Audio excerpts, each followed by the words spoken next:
What is up, y'all? Welcome to my fantasy football podcast. First things first, just want to make sure you guys are still watching my Instagram, staying plugged in, staying up to date on everything. If you are a Missouri resident, we now have legal sports betting. So please watch out on my story and please stay plugged in for all these affiliate links so we can get you betting. You can get a bunch of free bets. I'm talking like hundreds and hundreds and hundreds of dollars of free bets just for putting a couple dollars into a couple accounts. So stay after me on here and to kind of get into some football, man. I just got to get right to it, man. The Chiefs have me in a chokey. Chiefs do not look like they're playing great football. This is looking like a team where Patrick Mahomes has to do everything, and then the defense gets out there. Even when we have a lead, we'll be down in the fourth quarter. We'll take a lead, and then we'll let the team come back and win. That's just not closing out football games. It's not looking good. Apparently, this week, Andy Reid said, we're going to try to tickle your tonsils on every play. Says he's confident that the Chiefs are going to win out. Personally, I don't know, man.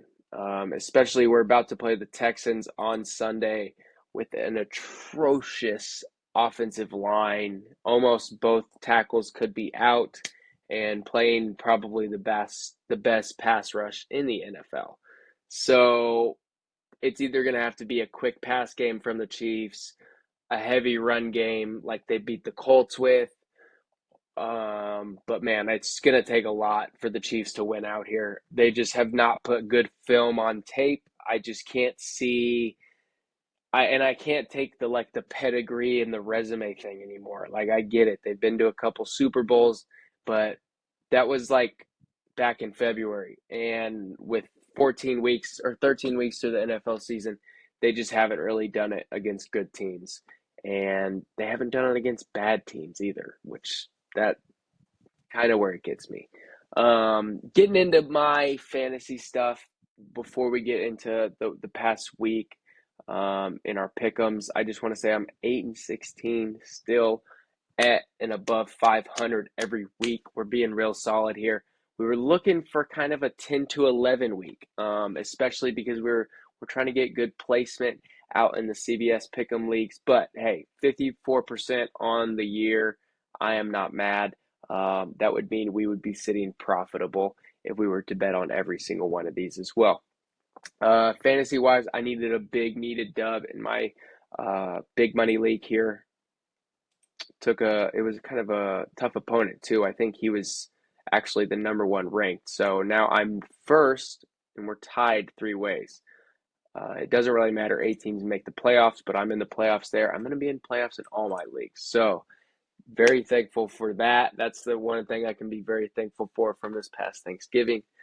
But what I'm not thankful for are these two losses, just back to back to back to back losses. I mean, in this league, the Catalina Wine Mixer, I was 5-2 at one point. Now I'm 6-7. And in this Glory League, I was 6-1 at one point. Now I'm 7-5. So just loss after loss after loss.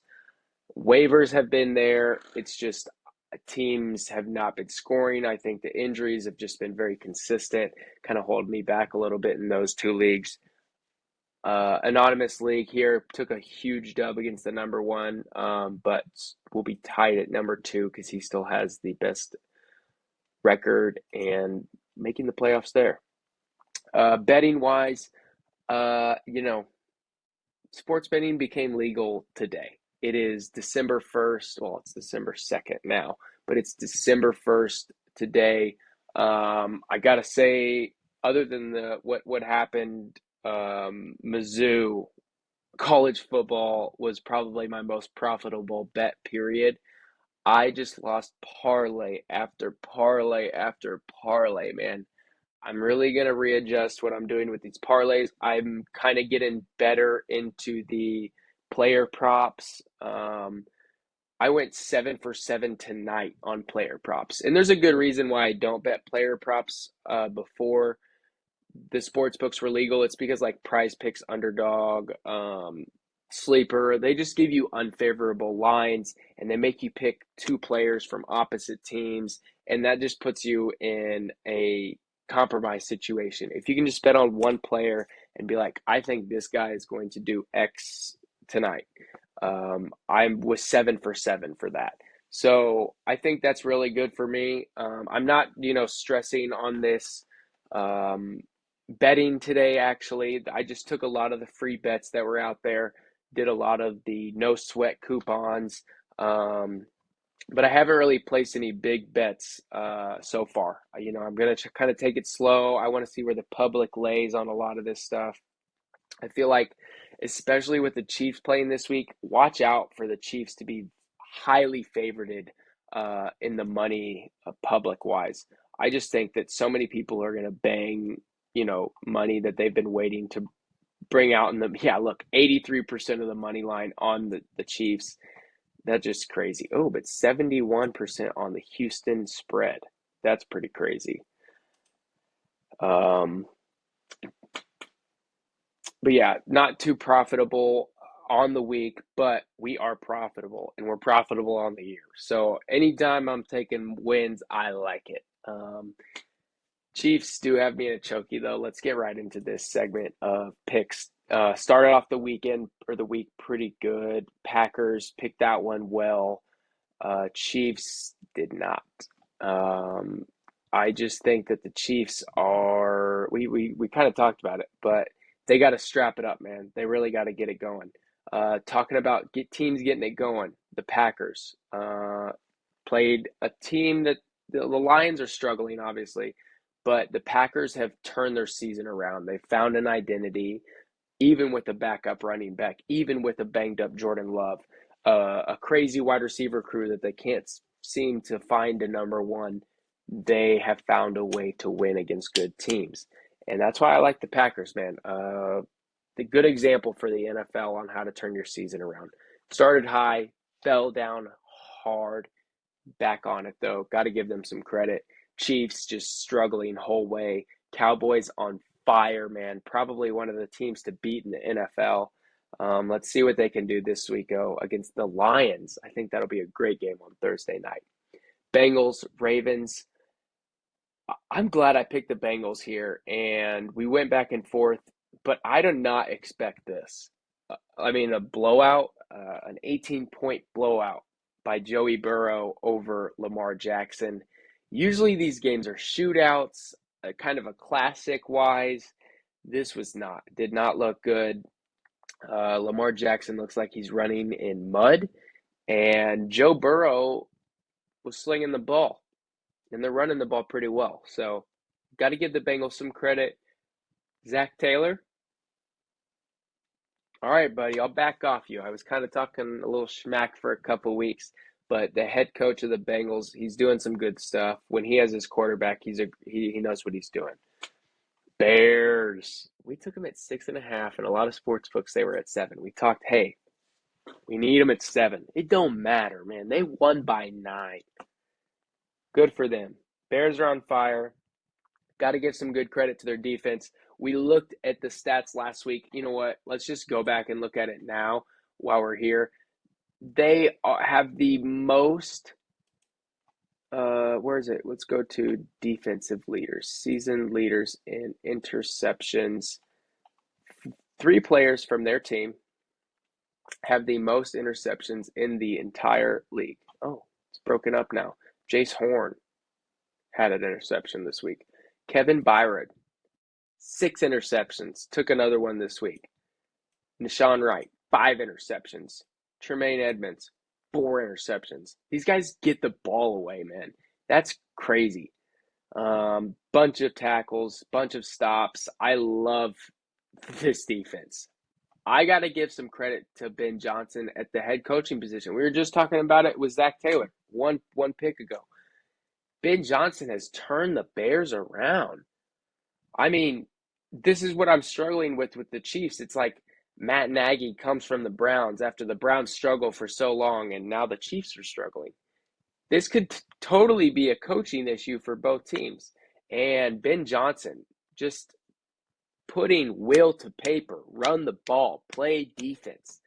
Let Caleb Williams run the play action. It's insane. I love it. Caleb Williams will turn his entire back to the defense and then turn around and just launch it. He knows exactly where to put it because he has trust in his guys, and his coaches have been like, hey, buddy, we're going to make sure this guy's open. Don't you worry.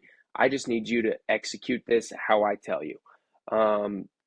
Eagles not doing that at all. They are not executing great football. Saquon Barkley does not look great. Their new offensive coordinator, it's like Matt Nagy with the Chiefs. Their play calling is just not there. You have such a good team. You have such good wide receivers. You have a great quarterback. I'm not even going to trash Jalen Hurts. He played amazing in this game too. Can't get it done, though, at the very end. Can't close out on defense. Big thing with the Chiefs here. If you cannot get this other team off the field, you're not going to win the game. So I just got to say defensive football has got to be a huge thing, especially for these good teams. I mean, the Eagles struggling, losing to the Cowboys and the Bears within a week. Chiefs struggling as well. You see these teams start out well. Week 12 around Thanksgiving. This is real football, baby. Season doesn't start till now. Speaking of that, Rams just got belt to ass by the Panthers. I mean, you could say what you want about this game, but it looked like a struggle bus for the Rams. If Puka Nacua wasn't making a crazy catch with one hand or down the sideline throwing people down off him, this was bad. Kyron Williams going out with an ankle injury did not help them. Blake Corum really had to take over the role. I don't think he was prepared for that. Panthers, though, they were prepared for this. Bryce Young looked so good. It's weird. I think he's one of the funniest quarterbacks, actually. He goes 498 yards, breaks their franchise record, then has a game with 100 and I think it was like 60 yards passing.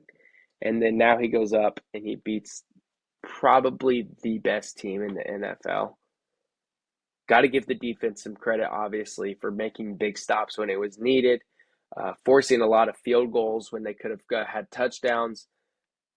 But boy, did they execute on offense. And boy, do Rico Dowd and Chuba Hubbard look good as duo backs. I mean, you can just put either in and just run the duo with Chuba Hubbard and then run a little play action or run a little a draw or run a little screen with Rico Dowd. These guys look amazing in the backfield. I love watching running backs that know what they're doing, and they know what they're doing.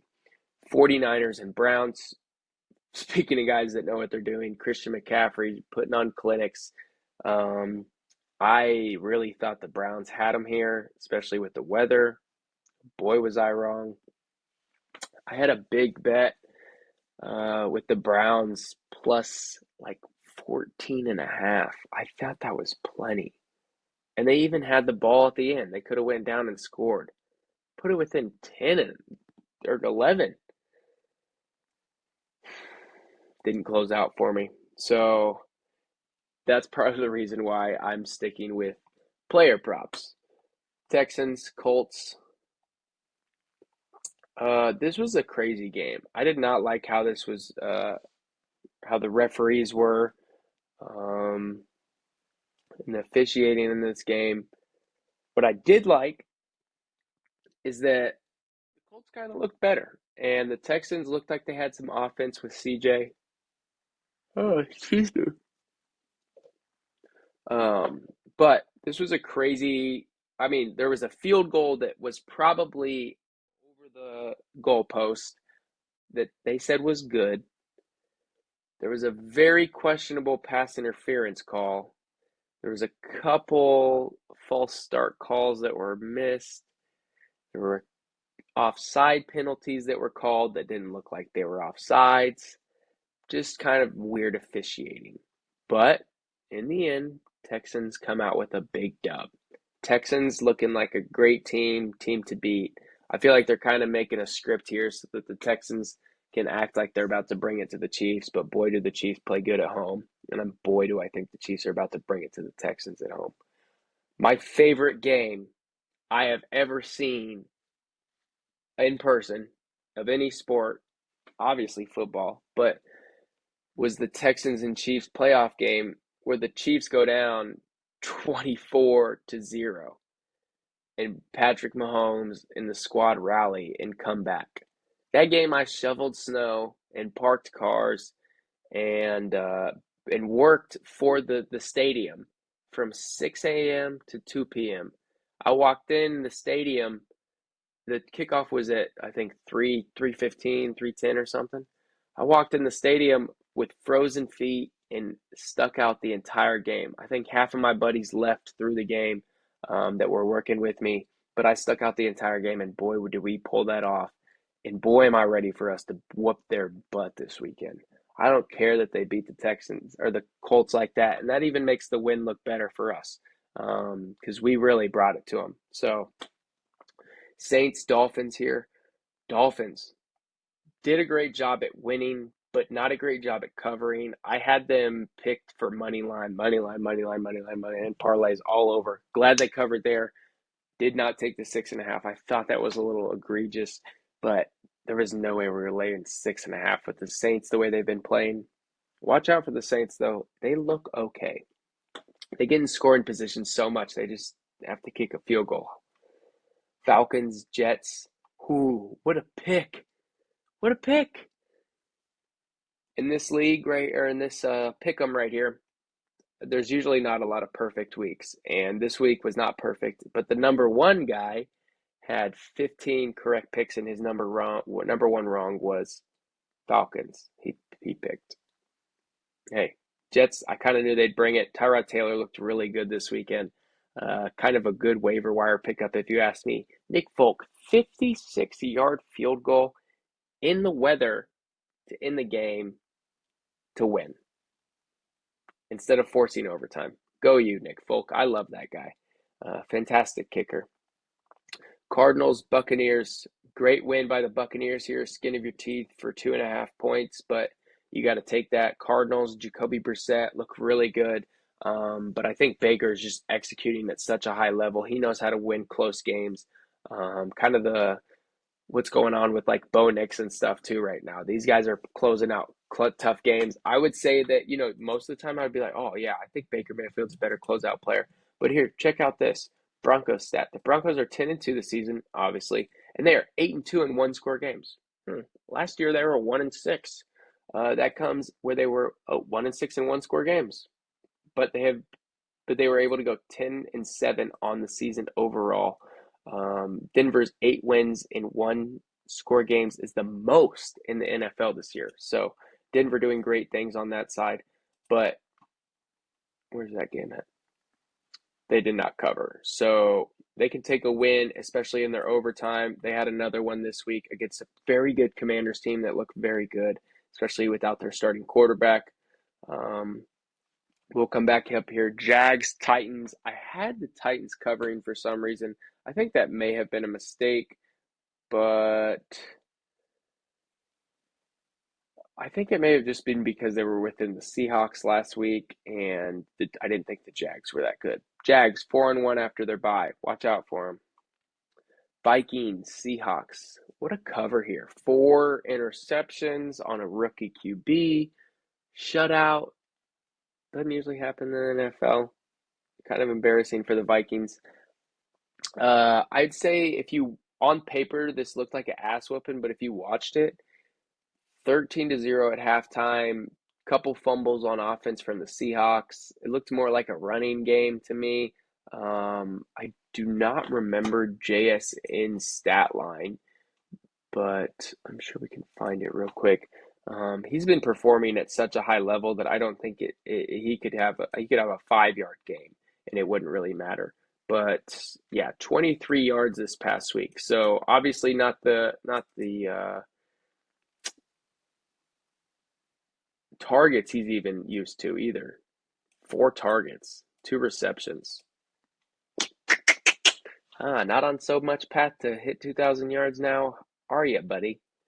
Keep telling people this. It'll take 1 week for him to not have 120 yards, and then he's behind 2,000 very quickly. Let's go check here. Season receiving leaders so far. He is at 13, 36. George Pickens, adjacent from CD Lamb at 1,100. That guy's insane. Absolutely insane. Jamar Chase at 971 with Joe Flacco as his quarterback for all year. That's impressive. And Trey McBride at tight end, 879 yards. All right. It's like Travis Kelce status. Good for you, brother. Oh, let's come down here. Raiders, Chargers. Thought this was too much points for a divisional game. Boy, was I wrong. Chargers look great, except for poor Justin Herbert in his left hand. I guess he has to have surgery. That means it probably isn't something with his ligaments. They probably wouldn't go for that yet. So definitely just a little bone stuff. Wrap it up. Let him play. Speaking of wrapping it up, let him play. Steelers got their butt whooped because Aaron Rodgers needs to retire. Man, is he old. That freaking sack, I love that. Joey Bosa just coming over his back, moving his helmet sideways.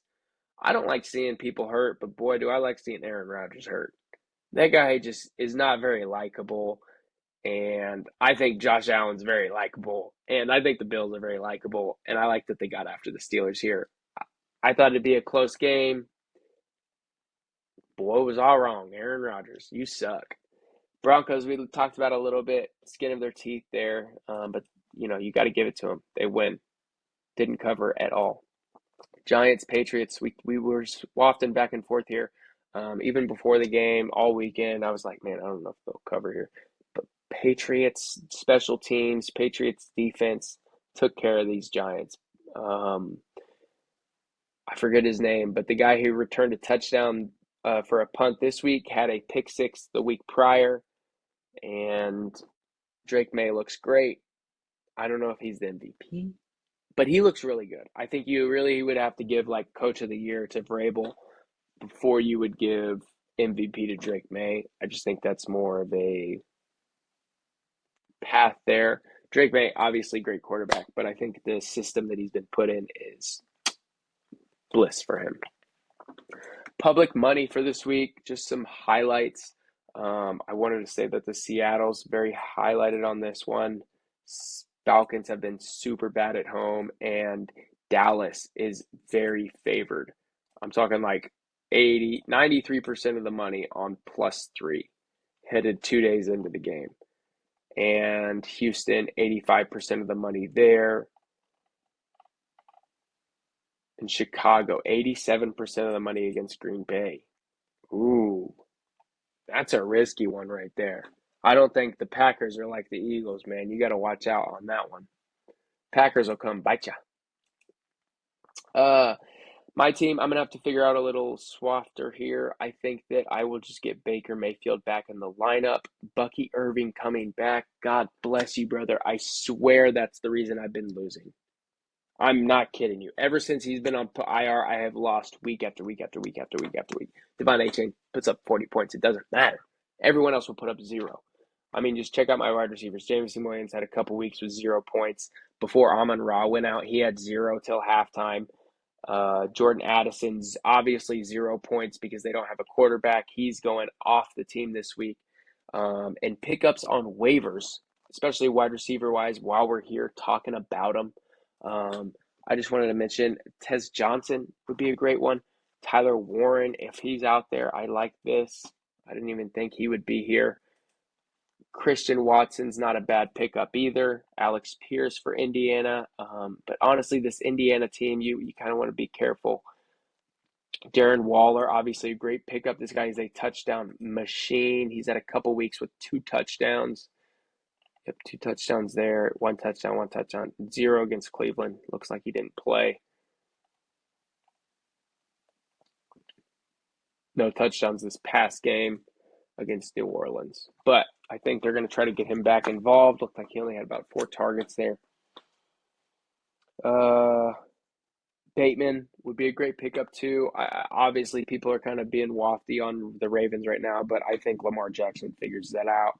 I think it just takes him getting a little more healthy every week, takes his time. He could be very good. As you can see, like Tez Johnson's kind of hiding down here. He only had 1 catch this past week, but when he's up there in targets, when he gets his 9 to 6 to 5 targets, he can easily score 15 to 18 points.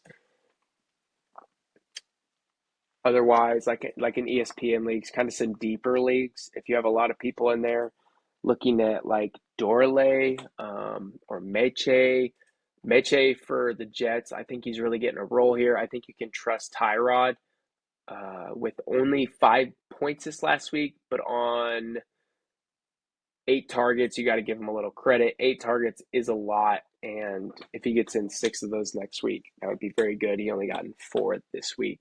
Tyler Lockett came out with a great performance this past week. Oh, the week prior, sorry, against Cleveland, but this week against the Chargers, 2 points, but only 1 target. Yeah, let's stay away from Tyler Lockett. Yeah, with these deep leagues, be careful. Ooh, Devon Vele. With all the other guys that have left New Orleans, been traded, Cooks, they've got this new quarterback, Tyler Show. I think this guy's got a little potential. This next week, they're going to be playing against Tampa Bay, who let up a little bit of points if you let them.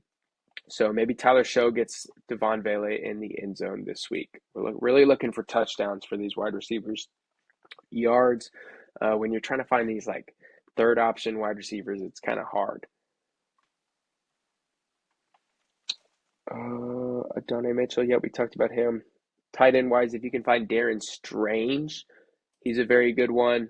Probably not out here. Colby Parkinson, with Higbee still out on IR, this is a great pickup. I think he had, 14.9, 14.6, very involved in the passing game.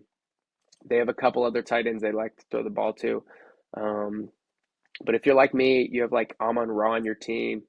Oh, man, like stuff like this is so risky because you need to find some wide receivers. Troy Franklin in this league would be a great pickup. Keon Coleman would be a great pickup. He's been getting more involved. 8 points this past week, 13 when he played a couple weeks ago against Miami. I think when he's healthy, he's a phenomenal guy. I mean, especially if you wear number 0, you must be pretty good. Hopping over to quarterback, make sure you pick up Jacoby Brissett if you haven't. I don't need him in this league. My team is looking all right with Dak Prescott and Daniel Jones. Actually, I might drop him for Daniel Jones. Free transactions, so no biggie there. But Jacoby Brissett in this league, he's been playing phenomenal. He's had like 18 to 25 points every week, just very consistent. They're letting him pass the heck out of the ball. The Cardinals have really given him full faith, which I like, especially if you're going to have a backup quarterback in there for a while, you might as well let the guy play. Trevor Lawrence would be a great one to pick up. I think he's probably gone in a lot of leagues. Ooh, he's right here. 4-1 off the bye. It's just like, these bad weeks, this 7, this 11, this 9, obviously makes you kind of want to stay away. But that's against Houston, both of those, in San Francisco. Very good defenses. Headed to Indy, so another good defense. Maybe a stay away on Lawrence, but if you can stash him this week, maybe you don't need him. Good play there. Tyrod Taylor, for me, I think he's a great pickup. 21 points this past week against Atlanta, obviously, but they're going to keep going. They're going to go play Miami. They're going to go play New Orleans at some point. So 2 opportunities for him to score some points. If Joe Burrow should be gone in all leagues. Brock Purdy's back. Played very good this past week, 17 points, kind of the Brock Purdy style. That's kind of his floater run. He usually sits around 17 to 20. But that's really all I have on quarterbacks. On running backs, kind of a great week to pick up one. Blake Corum, he should be available in plenty of leagues. Ooh, Chuba Hubbard splitting touches right now with Rico Dow. Only 20 points this last week, 17 carries. Fed the rock. Look out for him. Brian Robinson Jr., he is a touchdown hunter. If they need him to slip in when Christian McCaffrey's close, they will. Gave him 8 carries for 26 yards. I've been taking his over 22 yards for the past couple weeks. Hit every freaking week. So I really like him there. And Ty Johnson's been having a bigger role in Buffalo every week. Look out for him. 5 points, though, this past week. Nothing like phenomenal. It's just looking out for those big plays potentially. Emmanuel Wilson, if Josh Jacobs come back, he could obviously go back to a lower role, but very nice week. 13, 26. Only one in Detroit this past, though. Singletary, what's his name? The other starting running back for Trayvon Lacey for the New York Giants. He left early with an injury. So if you can find Singletary, he's going to be fed. Jackson Dart, they're not really going to let him run too much right now. He just puts his head in every situation. These poor young guys, they never learn, man. They act like they're going to be there forever. Devin Singletary, what do you have tonight? 19 points. He's going to have about 15 to 19 next week. So look for him. I'm actually just going to claim him now. Oh, I don't have anyone that I want to drop. Whatever. I'll claim him in another league. He's not taking it a lot. So look for Devin Singletary for sure. And Monungai, if he's not taken, go get him for Chicago. Dude is a touchdown monster. They're feeding him all across the goal line. For defense-wise, all right, I'm going to give you a couple. If you can find the Seahawks or the Patriots, go ahead and take those. Obviously, maybe someone might drop them on Wednesday. But Eagles, hear me out. Playing the Chargers. I think the Eagles defense needs a recovery game. I think they're due for a bounce back. They're not a bad team. They just need to straighten up, especially with their pass rush. If you get after Justin Herbert a couple times with his bad hand, I think it could be a bad game. Commanders, they're playing the Vikings, who just gave up 4 interceptions. Obviously to the Seahawks, who have been killing everybody defensively, but it doesn't matter. They're a pretty good defensive too. I saw them take the ball a couple times from Patrick Mahomes.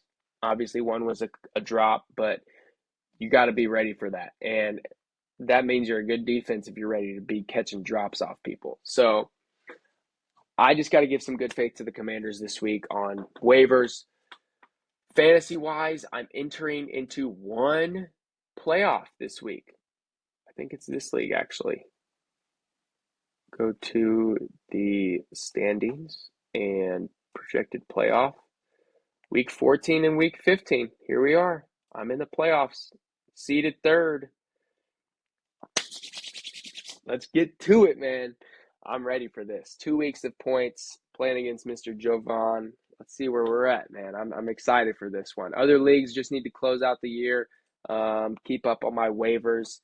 Bets-wise, be on the lookout on my Instagram, y'all. Please check that out. I'm giving free game to y'all. If I could lock the picks up and charge you a couple bucks a month, I would, but I do not want to do that. I want to give them to y'all for free. I was 7 for 7. Check out the Instagram story to see. Much love from this side, man. I am super excited to have you if you're watching, obviously. It means a lot. Appreciate the support. Like, comment, subscribe, please. Generates, some inflection for the channel and more, conversation and community. So again, much love, and we'll see y'all on Thursday. Peace.